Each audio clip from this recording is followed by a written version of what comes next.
Students and friends, एक बार फिर से आप सबका स्वागत है। मैं हूं भरत कुमार और आज हम देखेंगे गांधी जी के प्रेरणा स्रोत। यानी कहने का मतलब है कि गांधीवादी जो एक दर्शन है, इस गांधीवादी दर्शन के स्रोत क्या हैं। यानी अपना जो टॉपिक है आज का, गांधीवादी दर्शन के प्रेरणा स्रोत। यानी गांधीवादी दर्शन एक इनमें किन किन बातों का प्रभाव है, ऐसी कौन कौन सी बातें हैं गांधी जी के जीवन में आई जिनसे काफ़ी प्रभावित हुए और उन्हीं विचारों से प्रभावित होते हुए इनका खुद का एक गांधीवाद दर्शन भी कहा जाता है। तो आज सिंपली मैं पहले कह देता हूँ कि गांधी जी किन किन बातों से या किन विद्वानों से या किन पुस्तकों से ज़्यादा प्रभावित हुए थे और उन्हीं की बदौलत गांधीवादी दर्शन है वो हमें दिखता है। तो आई थिंक आप समझ गए होंगे, आज हम पढ़ेंगे ओनली गांधी जी के प्रेरणा स्रोत के बारे में। तो वैसे सब आपको याद होगा, गांधी जी के प्रेरणा स्रोत दूसरे थे यानी दो प्रकार से थे। इसको हम देखेंगे तो पहला है पूर्वी स्रोत, दूसरा है पश्चिमी स्रोत। तो पूर्वी स्रोत की जब बात करें तो पूर्वी स्रोत में आता है उनका घरेलू वातावरण, इनके माताजी पिताजी गांधी जी के, उनका जो जिस तरह का सभ्य वातावरण शालीनता जो थी वह गांधी जी के जीवन में काफ़ी प्रभावित हुई, क्योंकि ये वैसे वैष्णव हिंदू धर्म से संबंधित थे। तो इस वजह से उनके मस्तिष्क पर धर्म के प्रति काफ़ी लगाव था। और जैसे अगर हम बात करें तो इनके जीवन में काफ़ी प्रभाव हुआ उनके मस्तिष्क पर। आपको ध्यान रखना है, हिंदू और बाकी बौद्ध धर्मों का प्रभाव हुआ, लेकिन जैन धर्म से उन्होंने सत्य का महत्व समझा और बौद्ध धर्म से अहिंसा के बारे में ज्ञात हुआ। तो ये दो चीज़ें हैं जिनके बारे में गांधी जी काफ़ी प्रभावित हुए। जैन धर्म से क्या उन्होंने अर्न किया, सत्य के साथ क्या ताल्लुक है, यानी सत्य के बारे में या सत्य का वैल्यूएबल महत्व, और बौद्ध धर्म है वहाँ से उनको अहिंसा के बारे में सीखने को मिला। तो ये चीज़ तो आप ध्यान रखिए। इसके अलावा कुछ इंपॉर्टेंट थॉट भी आते हैं जो ध्यान रखना है, जैसे साधु संतों के उपदेश भी इनके जीवन में काफ़ी प्रभावित हुए। उनको जैन साधक श्री रायचंद्र जी के संपर्क में आने से इनमें ये जैन धर्म के प्रति लगाव भी उत्पन्न हुआ था। गांधी जी को अगर हम कहें कि अहिंसक प्रतिकार के रूप में, अहिंसक प्रतिकार, तो ये आप ध्यान रखना, यानी अहिंसा की प्रतिमूर्ति बन गए थे हैं। और अहिंसक प्रतिकार के जो विचार है वो गांधी जी ने किससे ग्रहण किए, तो आपको ध्यान रखना, गुजरात के एक कवि थे जिनका नाम मैं यहाँ पे ले रहा हूँ, श्यामलाल भट्ट।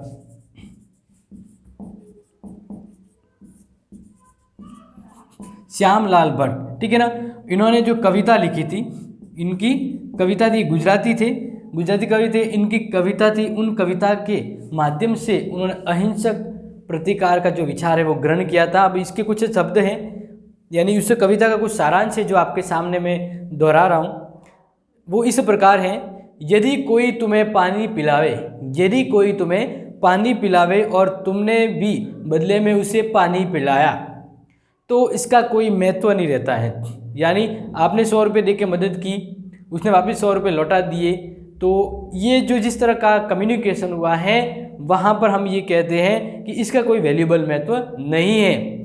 अपकार के बदले उपकार करने में ही खूबी है। किसी ने अपकार किया, आप उसका उपकार कीजिए, और यही खूबी कहलाती है। यानी अहिंसक प्रतिकार के संदर्भ में जो विचार है श्यामलाल भट्ट की कविता से काफ़ी मिलते जुलते थे। इसके अलावा हिंदू धर्म की जो महत्वपूर्ण है भगवद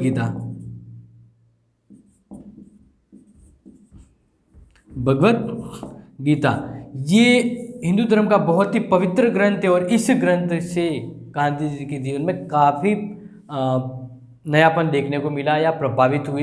इनके इस ग्रंथ के बारे में गांधी जी ने खुद ही कहा कि यह ग्रंथ आध्यात्मिक संदर्भों की पुस्तक है, यानी बुक ऑफ स्पिरिचुअल रेफरेंस, यानी आध्यात्मिक नॉलेज है वो इससे बढ़ता है, वो इस बारे में उन्होंने कहा, ठीक है ना। ये आप ध्यान रखना है। नेक्स्ट हम बात करें तो एक सिंपल सी चीज़ आती है, नेक्स्ट आपको एक सिंपल से ध्यान रखना है कि भगवद गीता के ऊपर काफ़ी प्रभाव पड़ा इनका। अब हम बात करें विदेशी थिंकर, यहाँ तक तो हमने देखा था गांधी जी के ऊपर पूर्वी विचारों का क्या प्रभाव पड़ा, ये आप समझ गए होंगे, ठीक है ना। नेक्स्ट हम बात करें, आपको समझना है सॉरी फॉर डिस्टर्बेंस, हम यहाँ पे बात कर रहे हैं, आपको ध्यान रखना है कि ये तो थे ऐसे ताल्लुकात संबंध जो उनके डेली जीवन में उनके वातावरण से संबंधित उन्होंने काफ़ी हद तक सीखा। अब हम यहाँ पे कुछ सीखेंगे या वो जानेंगे कि विदेशी स्रोत या विदेशों की ऐसी कौन कौन सी पुस्तक या विचार थे, उनका गांधी जी के जीवन पर क्या प्रभाव पड़ा। यानी ये हम यहाँ पे विदेशी स्रोत को भी देखेंगे जिस वजह से गांधीवाद दर्शन को महत्व मिला। ठीक है, तो गांधी जी की विचारधारा के पश्चिमी स्रोत में बाइबिल महत्वपूर्ण है। ये हमने यहाँ पे देखा है पूर्वी स्रोत, ठीक है ना, आप अच्छे से ध्यान रखना क्योंकि हमने दो तरह से बांटा है, पूर्वी स्रोत और यहाँ पे हम देखेंगे पश्चिमी स्रोत। पश्चिमी स्रोत ये आप ध्यान रखना क्योंकि आपको ये अच्छे से क्लियर होना चाहिए। अब क्लियर होगा तभी आप अच्छे से समझ सकते हैं। तो पूर्वी स्रोत के अंदर इनके माता पिता, उनके पारिवारिक वातावरण, धर्म के कुछ विचार और इनका प्रभाव पड़ा। अब पूर्वी स्रोत जिनसे महात्मा गांधी को काफ़ी सीखने को मिला, तो पूर्वी स्रोत में सबसे पहले आता है बाइबिल। हाँ, बाइबिल आपको पता होगा, बाइबिल ईसाइयों का प्रमुख धर्म ग्रंथ है, ईसाई धर्म का प्रमुख धर्म ग्रंथ है, ठीक है ना। तो इनके बारे में इस पुस्तक से, बाइबिल जो महत्वपूर्ण है, इस पुस्तक से उन्होंने ध्यान रखना, प्रवर्तन का एक विचार ग्रंथ किया। प्रवर्तन का मतलब क्या है तो वो आप समझिए। तो इनके बारे में उन्होंने ये विचार या ये बात ग्रहण की कि अत्याचारी जो है, अत्याचारी का प्रतिकार मत करो, अत्याचारी का प्रतिकार मत करो, वरन जो तुम्हारे दाएं गाल पे थप्पड़ लगा देता है उनके सामने बायां गाल भी कर दीजिए। इस तरह से अपने शत्रु से प्रेम कीजिए। हाँ बिल्कुल, आपने देखा होगा गांधी जी के बहुत सारे उदाहरण हम अपने ज़िंदगी में देखे हैं कहीं, और छोटे एज में भी आपने देखा होगा कि गांधी जी की ट्रेन में यात्रा कर रहे थे तो किसी महापुरुष ने उनके एक गाल पे थप्पड़ लगा दिया तो गांधी जी दूसरे गाल उसी ओर कर दिया। तो उस तरह से ये एक इतना इफेक्ट डाला उस व्यक्ति के ऊपर कि खुद उस व्यक्ति को रियलाइज हुआ मैंने क्या किया। तो ये जो बात है गांधी जी ने बाइबिल के प्रवर्तन, अब ये क्या है, ये एक अध्याय है, आप ध्यान रखना, इनका एक अध्याय है, उसमें से ये गांधी जी ने ग्रहण किया। तो ये आप समझ गए होंगे। अब हम बात करें महत्वपूर्ण रूप में, तो गांधी जी के जीवन में 3 विचारक वेस्टर्न थिंकर हैं जिनसे गांधी जी काफ़ी हद तक प्रभावित हुए। पहला है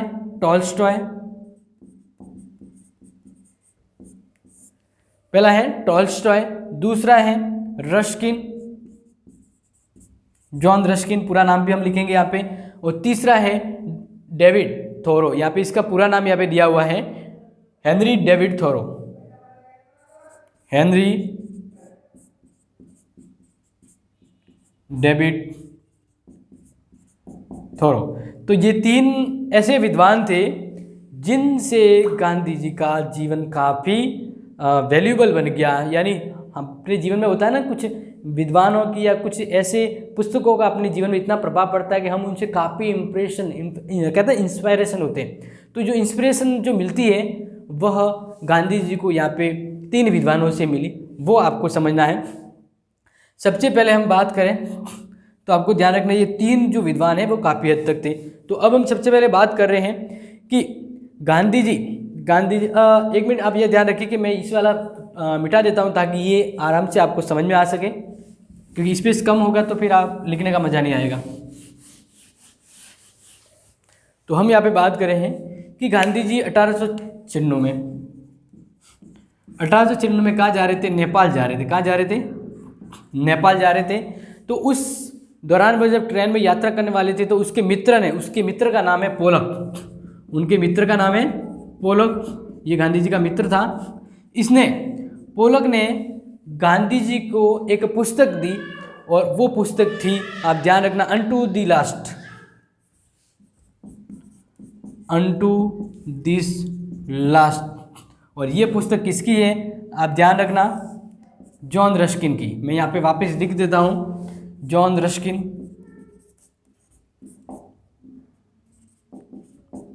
ठीक है, अब आप ये समझ गए होंगे। तो ये पुस्तक उन्होंने यात्रा के दौरान पढ़ी थी और इससे क्या सीखा गांधी जी ने, हम वो देखेंगे इससे गांधी जी ने क्या सीखा। तो ध्यान रखना है कि वे इससे इतने प्रभावित हुए कि सर्वोदय नाम से उसका गुजराती भाषा में अनुवाद किया। यानी इस पुस्तक से गांधी जी इतने प्रभावित हुए कि इन्होंने इसका ट्रांसलेशन सर्वोदय नाम के एक बुक के रूप में किया, और ये बुक गुजराती लैंग्वेज में थी। किस लैंग्वेज में थी? गुजराती लैंग्वेज में थी। समझ में आ रहा है? तो अनटू द लास्ट स्टेप वो एक नई कोई बुक नहीं थी, आपको ध्यान रखना है। ये गांधी जी जो लिखी हुई ट्रांसलेशन बुक थी जो अनटू द लास्ट की थी। अनटू द लास्ट किसकी है? जॉन रस्किन की है, ये आप ध्यान रखना है। अब इस पुस्तक से क्या सीखा, गांधी जी को जीवन पे क्या प्रभाव पड़ा या क्या बातें थी जो गांधी जी को प्रभावित कर गई। तो पहला इसमें ये चीज सीखा कि एक व्यक्ति का हित सभी के हित में होता है। बिल्कुल सही बात है, एक व्यक्ति का जो हित है वो सभी के हित में ही होता है। तो ये बात उन्होंने सीखी। दूसरी बात, एक वकील के कार्य को भी उतना ही सम्मान या उतना ही महत्व दिया जाना चाहिए जितना एक न्याय के कार्य को दिया जाता है। ठीक है, क्योंकि सभी व्यक्तियों को अपने कार्यों से आजीविका प्राप्त करने का समान अधिकार है। सभी अपना जो काम करें ना, उनको वो बराबर हक है उससे कमाने का, यानी कोई काम छोटा बड़ा नहीं होता। फाइनली ये कहूँ, दूसरी बात ये सीखी। तीसरी बात, शारीरिक श्रम बिल्कुल इंपॉर्टेंट, इससे आप ध्यान रखेंगे, ठीक है ना। यानी समान कार्य और समान अधिकार।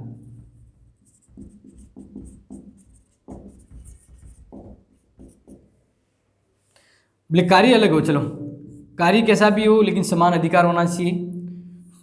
दूसरी बात यहाँ पे पॉइंट के रूप में बात बताई थी, बता रहा हूँ, ठीक है ना। दूसरी बात, एक व्यक्ति का हित सभी में है, ठीक है, ये समझ लिया। तीसरा जो प्रभाव पड़ा गांधी जी के इस पुस्तक से, क्या गांधी जी ने लर्न किया, क्या सीखा, वो ये इंपॉर्टेंट शारीरिक श्रम।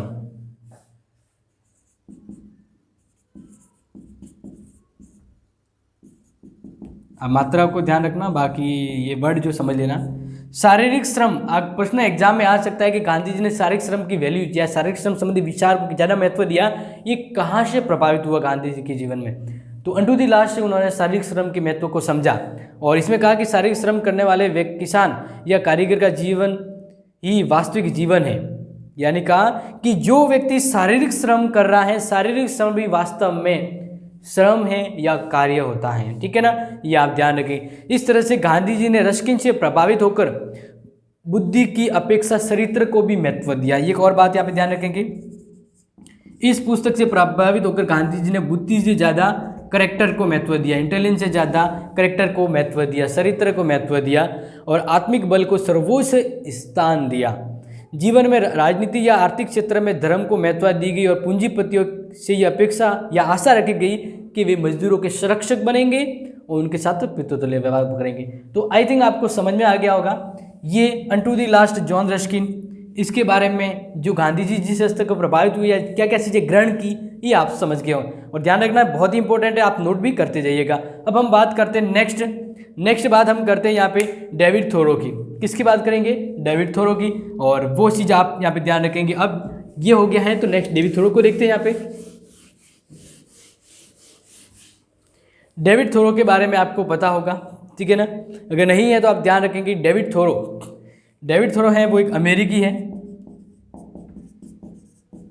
और अराजकतावादी विचारक है।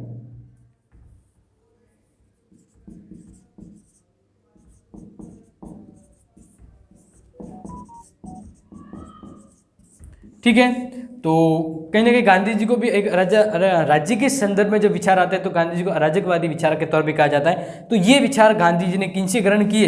हेनरी डेविड थोरो से, जो अमेरिकी था एक, और अराजकता विचार था, अराजकतावादी, यानी ये राज्य को व्यक्ति के लिए ज़्यादा महत्वपूर्ण नहीं मानते। ये कहते हैं कि राज्य को इतना इंपॉर्टेंट नहीं दिया जाना चाहिए, व्यक्ति को महत्व दिया जाना चाहिए। तो इसलिए राज्यहीन व्यवस्था जब भी बात आती है तो वो अराजकतावादी कहलाती है।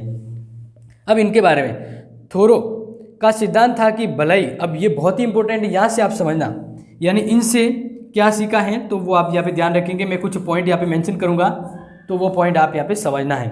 पहली बात यहाँ पे आती है, और गांधी जी ने सीखा है थोरो से, भलाई को बढ़ाने वाले सभी लोगों के साथ सहयोग करना चाहिए। यानी कोई अच्छा काम कर रहा है, यानी भलाई का काम कर रहा है, तो उसके साथ तो हम क्या करेंगे, सहयोग करेंगे। क्या करेंगे, सहयोग करेंगे।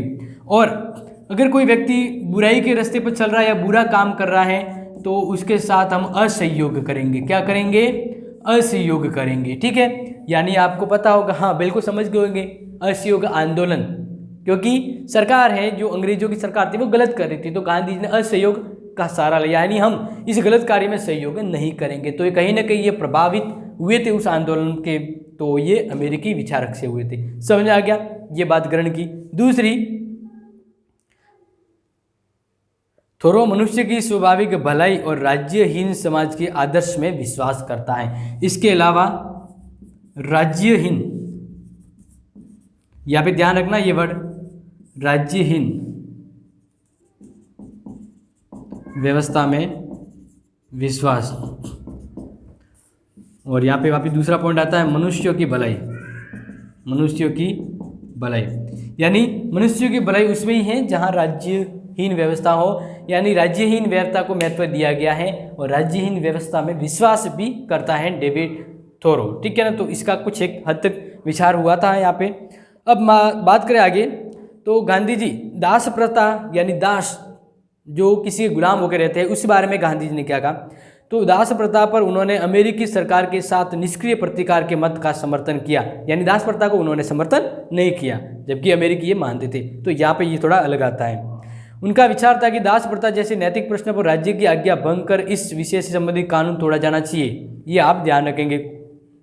डेविड थोरो ने, या डेविड थोरो की जो विचारधारा का एक जो पॉइंट आता है यहाँ पे, उसको गांधी जी ने थोड़ा चेंज किया। अब वो क्या था, तो सरकार के अनैतिक कार्यों का विरोध तो अवश्य किया जाना चाहिए, लेकिन ऐसा करते समय हमें अहिंसक ही होना चाहिए। सरके, यानी यहाँ पे हम बात करें कि सरकार गलत करिए तो सरकार के कार्यों का विरोध करते समय अहिंसक रहना चाहिए, या अहिंसा का पालन।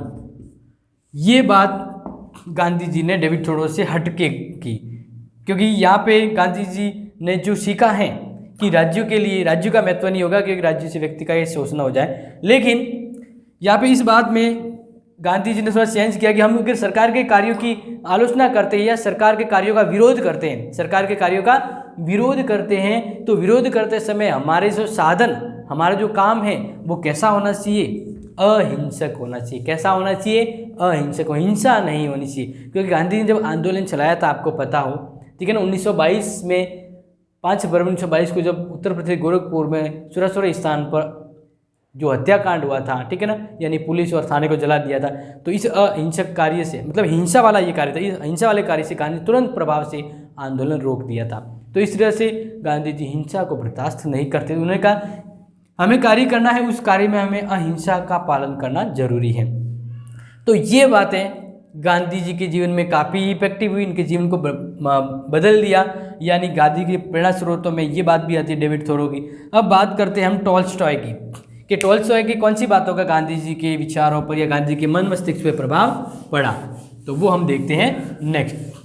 तो आपको समझ आ रहा होगा, एक पॉइंट टू पॉइंट हम यहाँ पे डिस्कस कर रहे हैं। नेक्स्ट, गांधी जी को आपको ध्यान रखना कि टॉल्स्टॉय, कुछ पुस्तक हैं, इस टॉल्स्टॉय की कुछ ऐसी महत्वपूर्ण पुस्तक थी जिनकी छाप गांधी जी के मस्तिष्क पे पड़ी। तो इसमें हम सबसे पहले बात करें संक्षिप्त समाचार।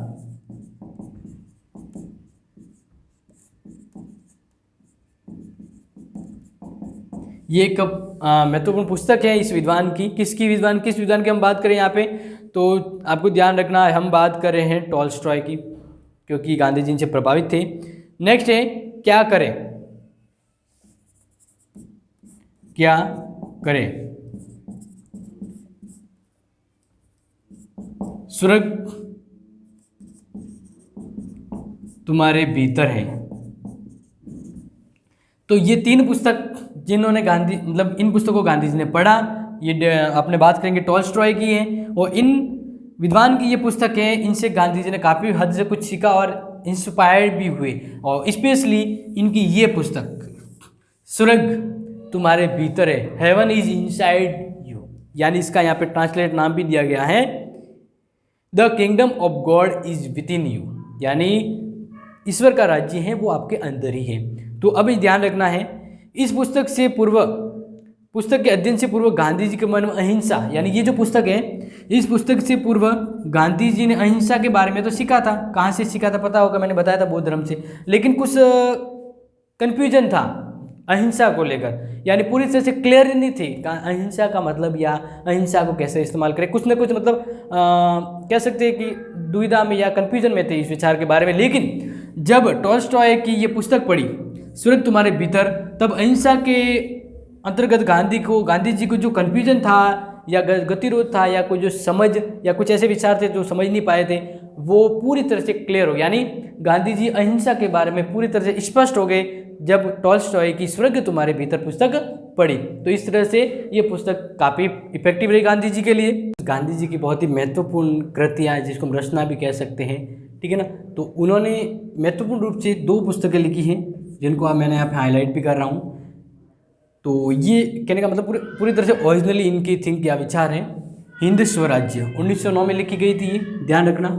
और उनकी आत्मकथा, ऑटोबायोग्राफी कह सकते हैं, आत्मकथा, तो सत्य के साथ मेरे प्रयोग, एक्सपेरिमेंट विथ ट्रुथ, ये लिखी गई थी 1927 में। तो ये बहुत ही महत्वपूर्ण है। इसके साथ उनकी कुछ और यानी टॉप हाईलाइट पुस्तकें, इसके अलावा कुछ और महत्वपूर्ण पुस्तकें जिनको यहाँ पे देखते हैं। तो नेक्स्ट थी शांति और युद्ध में अहिंसा, सत्याग्रह, ये सत्याग्रह के ऊपर लिखी गई थी पुस्तक थी साउथ अफ्रीका के समय। नैतिक धर्म के बारे में लिखा गया। और सर्वोदय, ये तो आपको पता होगा, टू द लास्ट की कॉपी है यानी ट्रांसलेशन है। अस्पृश्यता निवारण, ये महत्वपूर्ण पुस्तक है। इसके अलावा उन्होंने कुछ न्यूज़पेपर भी प्रकाशित किए थे। तो दक्षिण अफ्रीका में रहते समय उन्होंने इंडियन ओपिनियन नाम का एक पत्र प्रकाशित किया था, ये साप्ताहिक पत्र था। इसके अलावा भारत में उन्होंने यंग इंडिया, हरिजन नवजीवन, जिनका समय 1925, हरिजन सेवक, हरिजन बंधु, ये कुछ महत्वपूर्ण पत्र जो कह सकते समाचार पत्र गांधी जी ने संपादित करवाए थे या इसमें संलग्न भी रहे थे। तो इस तरह से आज हमने देखा है इस वीडियो में गांधी जी के प्रेरणा स्रोत के साथ साथ गांधी जी की कुछ महत्वपूर्ण पुस्तकें। नेक्स्ट आने वाले वीडियो में हम देखेंगे गांधी जी के नेक्स्ट पार्ट में गांधी जी के विचार अहिंसा और सत्य के ऊपर। वह मतलब बहुत ही इंपॉर्टेंट एंड वेरी कह सकते हैं कि इम्प्रेसिव टॉपिक होगा ये, और आपके लिए हमारे लिए भी।